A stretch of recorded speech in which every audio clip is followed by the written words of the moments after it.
touch, I could with just one touch, I could feel my body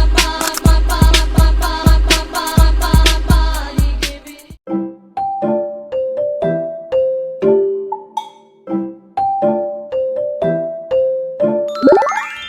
Assalamualaikum warahmatullahi wabarakatuh. Halo semuanya, perkenalkan nama saya Siti Safwanti Musa dari semester 4 kelas PBIB, jurusan Bahasa Inggris, NPM 24082054. Baiklah, pada kesempatan kali ini saya akan menjelaskan atau menjawab pertanyaan soal UAS mata kuliah ESP atau English for Specific Purposes. Baiklah, dalam soal tersebut terdapat 5 pertanyaan dan saya akan menjawab dari pertanyaan pertama. Baiklah, di sini saya akan memulai dengan pertanyaan yang pertama, yaitu jelaskan pengertian English for Specific Purposes atau Purpose atau ESP dan perbedaan dengan General English. Jadi di sini saya akan menjawab pertanyaannya menurut pendapat saya. Menurut pendapat saya, English for Specific Purpose atau yang disebut dengan ESP, pembelajaran bahasa Inggris yang dirancang sesuai kebutuhan bidang atau profesi tertentu. Misalnya, pariwisata, kesehatan, atau bisnis.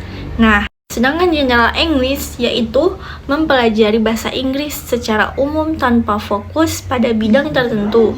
Jadi, perbedaannya itu adalah ESP lebih menyesuaikan materi dengan kebutuhan peserta didik.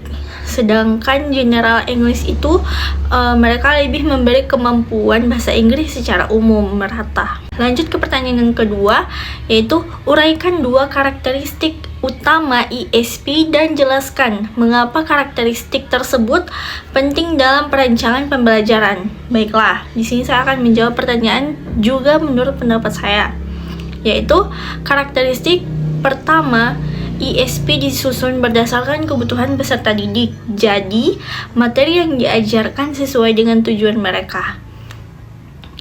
Karakteristik kedua, materi pembelajarannya itu disesuaikan dengan bidang tertentu, seperti pariwisata atau kesehatan. Nah, menurut saya, kedua karakteristik ini sangat penting karena membuat pembelajaran menjadi lebih efektif dan membantu peserta didik itu lebih siap menghadapi dunia kerja atau pendidikan. Baiklah, saya akan membacakan soal nomor 3, yaitu apakah pendekatan ESP itu lebih relevan digunakan pada kasus tersebut? Jelaskan alasan Anda. Nah, di sini saya akan menjawab alasan saya terhadap kasus itu.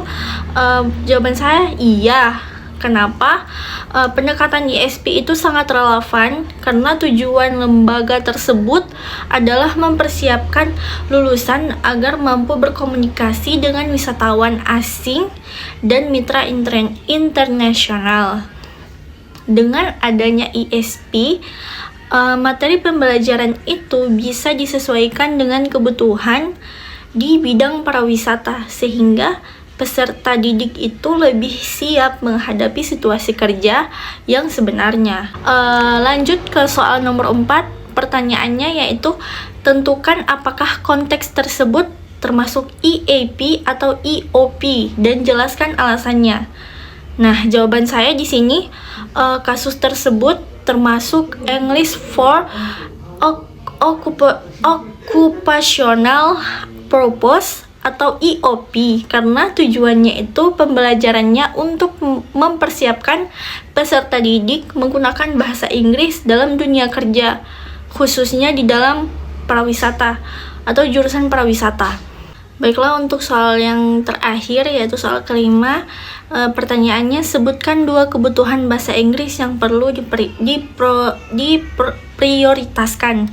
Nah, jawaban saya yaitu 2 kebutuhan yang perlu diprioritaskan itu salah satunya kemampuan berbicara atau speaking. Kenapa? Agar dapat berkomunikasi dengan wisatawan asing dari belahan dunia manapun. Nah, yang kedua itu yaitu penguasaan kosakata di bidang pariwisata itu agar dapat memberikan informasi dengan baik dan pelayanan yang baik. Oke, itu saja penjelasan dari saya untuk memenuhi tugas akhir mata kuliah ISP. Sekian dari saya. Wassalamualaikum warahmatullahi wabarakatuh. See you. I just had to let you know you're